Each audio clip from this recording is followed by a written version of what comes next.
Lundi 10 février 2014. Bonjour, bonsoir à tous et bonne semaine. Bienvenue dans ce journal. Pulsation à l'essentiel de l'actualité de la journée. L'actualité, justement, le secteur des droits humains sous le choc après l'assassinat samedi dernier du coordonnateur de la POHDH, Daniel Dorsainville, et de son épouse, Gerdy Larèche. Daniel Dorsainville a été tué d'une balle dans le cœur et sa femme abattue de 5 projectiles. Tout l'espoir qu'il s'agit d'une exécution sommaire selon des responsables de droits humains. Le couple laisse dans le deuil 3 enfants. Dans un communiqué, la présidence déplore l'assassinat du coordonnateur de la POHDH et de sa femme et appelle les autorités policières à faire preuve de plus de vigilance et de présence afin, je cite, de venir à bout de ces criminels et barbares. La présidence salue l'engagement de Daniel Dorsainville dans la lutte en faveur du respect des droits humains en Haïti. La deuxième phase du dialogue interhaïtien débute ce mardi. Pendant 48 heures, des représentants de 23 partis politiques vont discuter avec le chef de l'État sur les accords conclus lors de la première étape du dialogue sur les questions relatives à la gouvernance, les élections et la Constitution, toujours sous la houlette de la conférence épiscopale. L'épidémie de choléra fait 18 morts depuis le début de l'année en Haïti, 16 janvier, et 2 décès pour la première semaine de février, annoncé ce lundi le coordonnateur national de lutte contre le choléra, Dr Donald François. Tueries et scènes de pillage se poursuivent dans la capitale centrafricaine. Au moins 11 personnes, dont un parlementaire, ont été tuées lors de nouvelles violences. Ouverture ce lundi à Genève de la deuxième phase des négociations entre les protagonistes du conflit syrien. Parallèlement à New York, les tractations se poursuivent en vue du vote d'une résolution humanitaire sur la crise syrienne. En sport, les Jeux olympiques d'hiver de Sochi, après 3 jours de compétition, ce sont les Pays-Bas qui ont recueilli le plus de médailles, avec au total 7, dont 3 en or, 2 en argent et 2 en bronze. NBA, Kevin Durant a fait un nouveau carton dimanche soir en inscrivant 41 points lors de la victoire d'Oklahoma City à domicile sur les New York Knicks 112-100. C'est la 26e fois d'affilée que l'ailier de 25 ans inscrit au moins 20 points. Voilà, mesdames et messieurs, pour le menu du journal.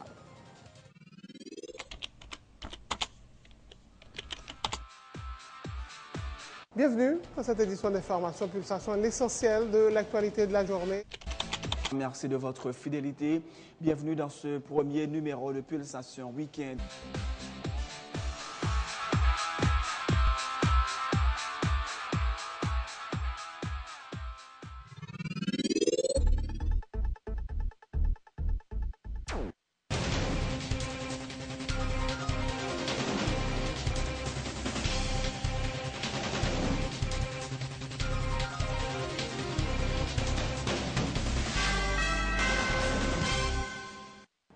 Et c'est parti pour le développement du journal. Et encore merci d'avoir choisi Télé Pluriel pour vous informer. Le secteur des droits humains en Haïti est sous le choc après l'assassinat samedi dernier du coordonnateur de la POHDH, Daniel Dorsainville, et de son épouse, Gerdy Larèche.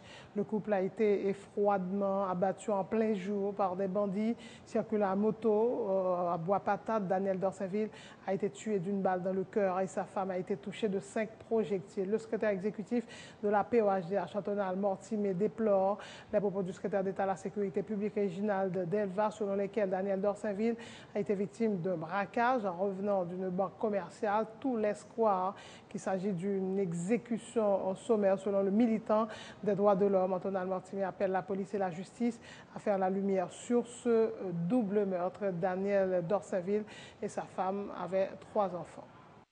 Daniel Dorsainville et Gerdy Larèche Dorsainville, il y a 3 petites. Il y a 3 petites. Il y a une fille qui a 18 et 20 ans et il y a un autre garçon qui a 17 ans et l'autre qui a 11 ans. C'est quand toute information nous gagnons, c'est quand toute gens comprennent question là, il semblait un crime qui motivait. Ouais, sans exécution sommaire, ou bien une exécution sommaire d'un couple. Il semble un crime qui motivait, nous condamner et nous exiger une enquête bon côté autorité la police, autorité judiciaire pour faire lumière sur comme ça.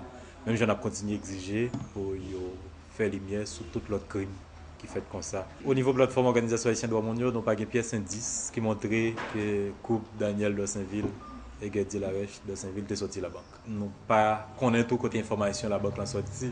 contrairement avec Jean, secrétaire d'État pour la sécurité publique, là, M. Delva Dili, nous pas d'informations qui étaient sorties. La famille, tout pas d'informations ça.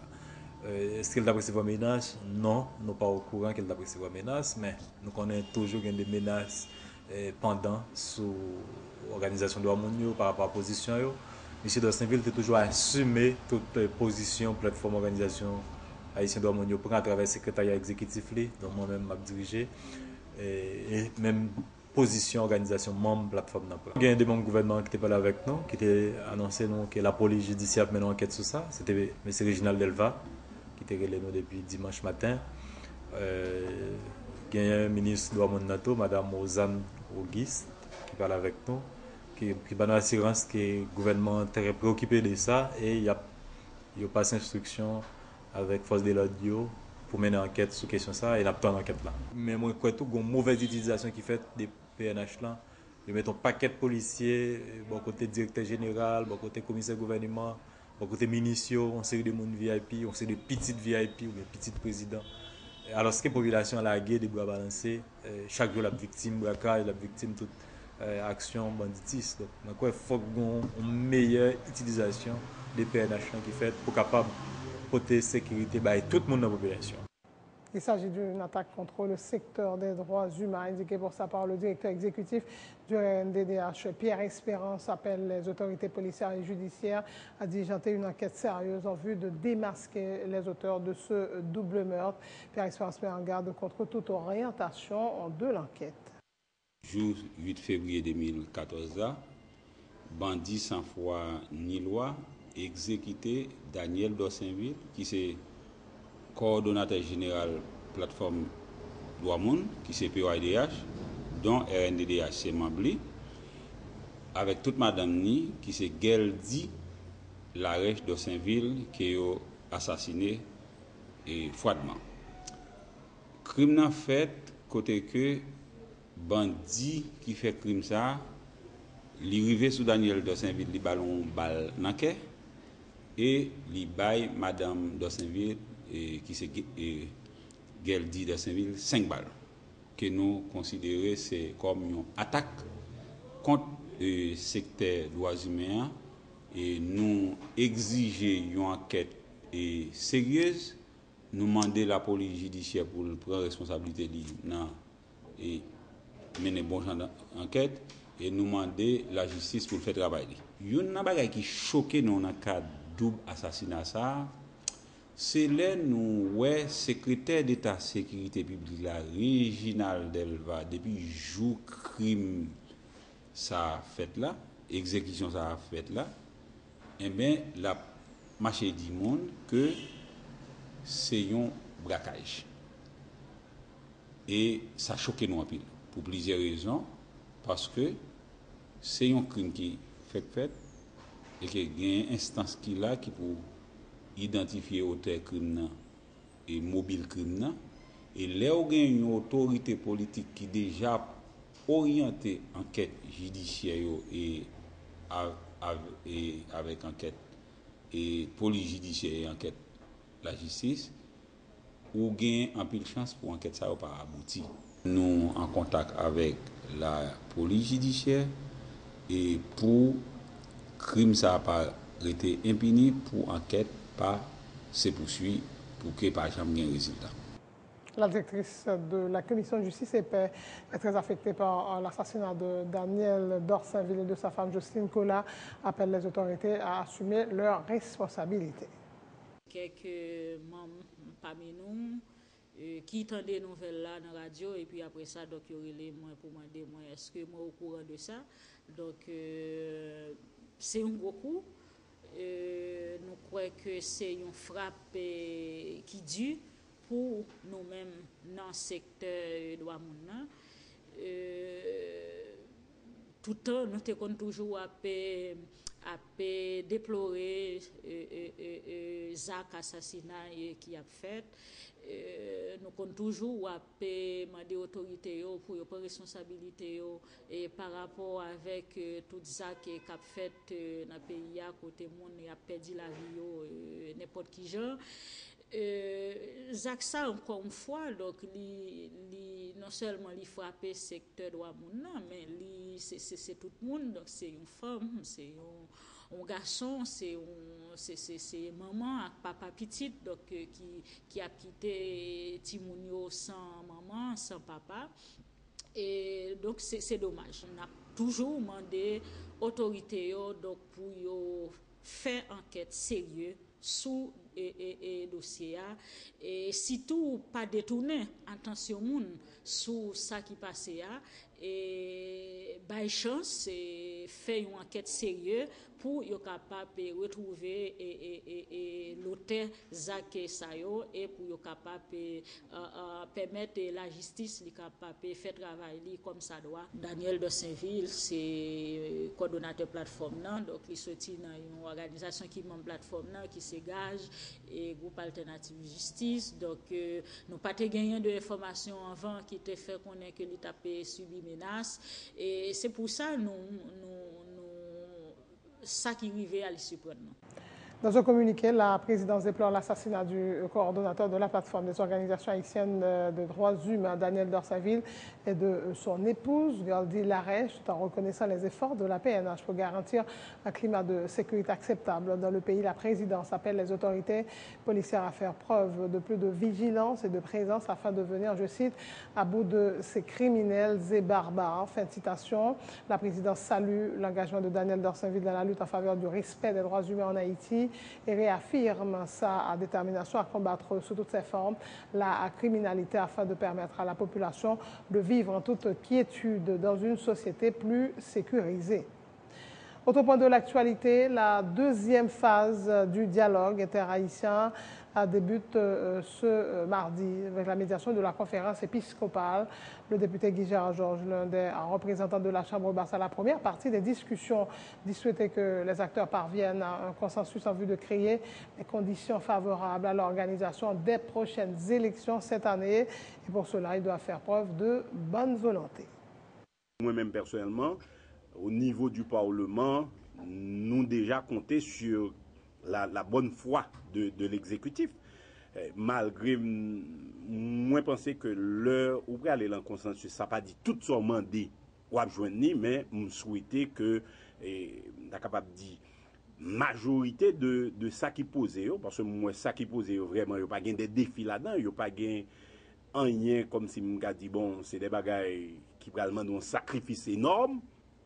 Je souhaitais que l'exécutif gagne une disposition qui pourrait le prendre pour phase 2A, li bien passé, qui pourrait permettre que gagner un accord final qui pourrait signer entre l'exécutif là et la classe politique, spécialement les partis eux-mêmes qui étaient présents sous table là. Donc le Parlement l'a toujours là, même penser que la deuxième phase là n'a plus observateurs au lieu que nous acteurs. Donc plus moun qui va discuter, c'est 23 moun qui pas représenté parti politique qui choisit pour voir, mais yo représenter consensus là qu'on y a. Gon phase qui va phase 3 tout, pas oublier qui va passer par vote.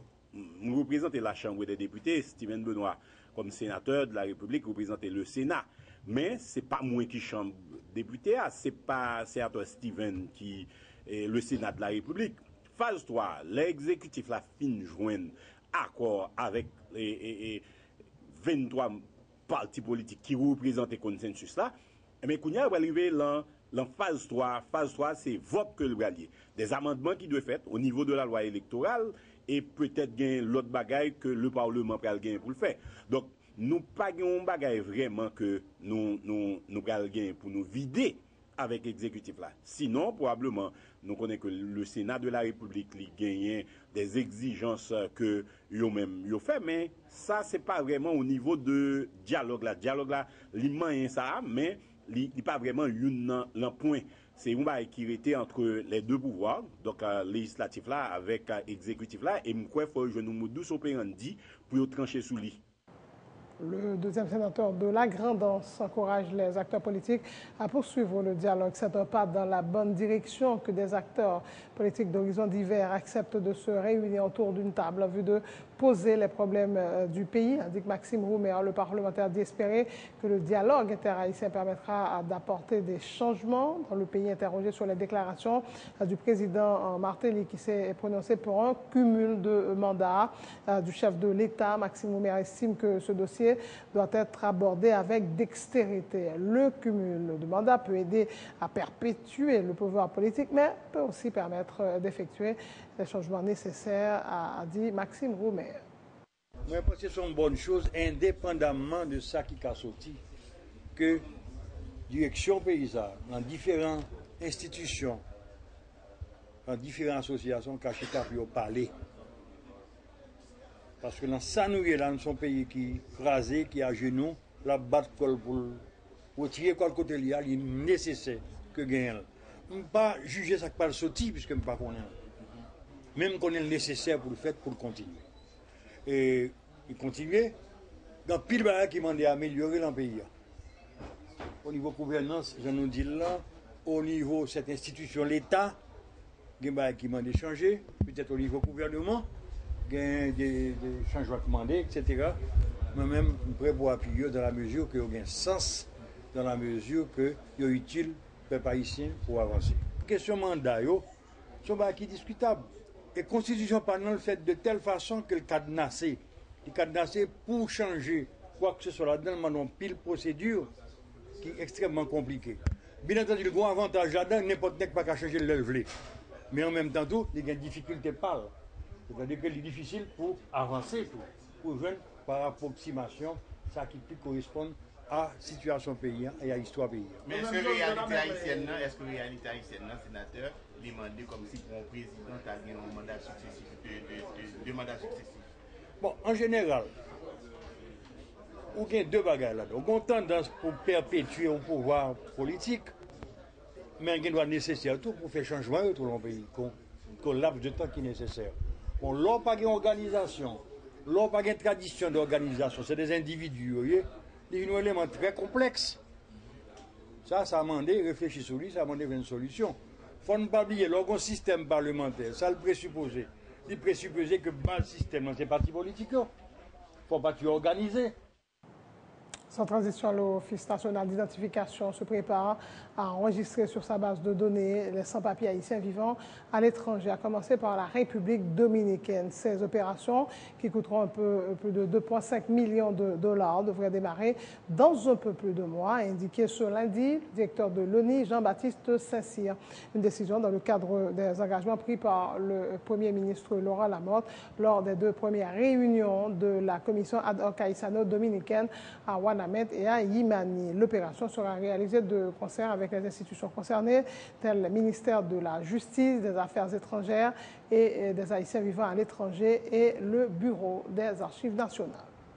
Nous préparons un plan, nous-mêmes au niveau de l'ONI, côté nous intégrer, on sait de l'autre partenaire de l'État civil, qui dit qui ça, qui dit mais exactement qui ça a besoin comme document, mais qui ça a besoin comme matériel, mais qui ça a besoin comme équipement, qui permettent nous de déployer. Et en plus de ça, donc c'est de faciliter tout. Parce que là, nous arrivons au niveau de la République dominicaine, c'est vrai que nous avons ces deux consulats, nous avons ambassade, qui permettent nous, qui héberger nous, du moins héberger bureau que nous pouvons installer l'autre bord. Mais au-delà de ça, il faut que nous allions vers une série de communautés qui ont même pas une facilité de déplacement, puis venir au niveau du consulat. Et dans le même cadre de programme, ça tout, nous préparons une série de plans pour nous déployer des unités mobiles d'enregistrement. Pour nous aller nous-mêmes vers la communauté. Et nous avons besoin, pour nous faire ça, on sait de l'autre espace physique, que nous déjà en pour parler avec une série d'acteurs qui sont place là. Pas bien que nous faisons des missions exploratoires qui permettent de nous que mes côtés qui ont une série de communautés qui sont importantes et qui la nécessité de documents ça. Et je pense que dans ce sens, nous devons soumettre le plan ça à responsable au niveau de primature qui a coordonné toute activité en termes d'engagement que le Premier ministre Santé prend dans le cadre de rencontre bilatérale qui était faite ni Jimani, ni Wanametio. D'ici un mois et demi, nous avons arrivé en République dominicaine. Nous faisons un budget qui est chiffré autour de 2 500 000 $, mais qui est seulement aspect ONI, identification, et état civil. Mais il n'y a pas d'autres acteurs. Mais l'autre aspect que nous avons en considération, c'est l'aspect logistique. Est-ce que nous avons besoin d'équiper l'autre véhicule? Est-ce que nous allons louer l'autre site pour nous déployer? C'est aspect ça qui n'est pas compris. Aspect 2 500 000 $, là, les plus axés sur question et matériel qu'on a besoin. L'épidémie de choléra fait 18 morts depuis le début de l'année, 16 janvier, et 2 décès pour la première semaine de février, a annoncé le coordonnateur national de lutte contre le choléra, Dr Donald François, qui se décerne un satisfait concernant les efforts consentis en vue de limiter la progression de la maladie. Depuis 1er février à 1er, on a capable de semaines de temps passé. Nous avons 157 personnes. La dernière 88 sont obligés d'hospitaliser. Si nous faisons un calcul rapide, nous divisons par 2 qui 2 semaines qui passent. Nous, malheureusement, 44 personnes qui sont allées, et il y a 2 courir. Mais si nous faisons un petit bac, pour le mois de janvier, même pour ça, nous avons 700 000. Toujours un petit calcul, montrez-nous que 7 000 qui étaient. C'est malheureux. Donc, nous allons continuer pour faire nous passer ce message-là, encadrer nous. Jusqu'à présent, grâce à partenaires et à l'effort gouvernement fait dans la lutte là, nous gagnons un train pour nous prendre en charge du climat. D'après toute étude, depuis au point période sèche, pour les rabaisser. Et nous avons toujours dit tout le monde, ce n'est pas le fait que dans la période sèche, la fait baisser tout. Mais il y a actions que le ministère de la Santé publique a fait sur le terrain. Que ces périodes sèches, que ces périodes mouillées ou humides, la santé publique n'a pas baissé les bras.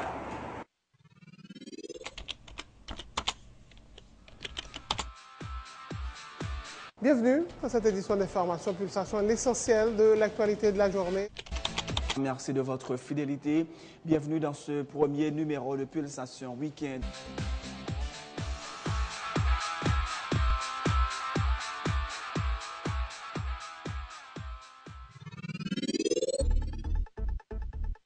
C'est la fin de ce journal. Le rappel des titres. Le secteur des droits humains sous le choc après l'assassinat samedi dernier du coordonnateur de la POHDH, Daniel Dorsainville, et de son épouse Gerdy Larèche. Daniel Dorsainville a été tué d'une balle dans le cœur et sa femme abattue de 5 projectiles. Tout laisse croire qu'il s'agit d'une exécution sommaire. Selon des responsables de droits humains, le couple laisse dans le deuil 3 enfants. Dans un communiqué, la présidence déplore l'assassinat du coordonnateur de la POHDH et de sa femme et appelle les autorités policières à faire preuve de plus de vigilance et de présence afin, je cite, de venir à bout de ces criminels et barbares. Fin de citation. La présidence salue l'engagement de Daniel Dorsainville dans la lutte en faveur du respect des droits humains en Haïti. La deuxième phase du dialogue interhaïtien débute ce mardi. Pendant 48 heures, des représentants de 23 partis politiques vont discuter avec le chef de l'État sur les accords conclus lors de la première étape du dialogue sur les questions relatives à la gouvernance, les élections et la Constitution, toujours sous la houlette de la conférence épiscopale. L'épidémie de choléra a fait 18 morts depuis le début de l'année en Haïti, 16 janvier, 2 décès pour la première semaine de février, annoncé ce lundi le coordonnateur national de lutte contre le choléra, Dr Donald François. tueries, scènes de pillage se poursuivent dans la capitale centrafricaine. Au moins 11 personnes, dont un parlementaire, ont été tuées lors de nouvelles violences. Ouverture ce lundi à Genève de la deuxième phase des négociations entre les protagonistes du conflit syrien. Parallèlement à New York, les tractations se poursuivent en vue du vote d'une résolution humanitaire sur la crise syrienne. Les Jeux olympiques d'hiver de Sochi, après 3 jours de compétition, ce sont les Pays-Bas qui ont recueilli le plus de médailles, avec au total 7, dont 3 en or, 2 en argent et 2 en bronze. NBA, Kevin Durant a fait un nouveau carton dimanche soir en inscrivant 41 points lors de la victoire d'Oklahoma City à domicile sur les New York Knicks 112-100. C'est la 26e fois d'affilée que l'ailier de 25 ans inscrit au moins 20 points. Merci d'avoir suivi ce journal. Bonne semaine en compagnie de Télé Pluriel.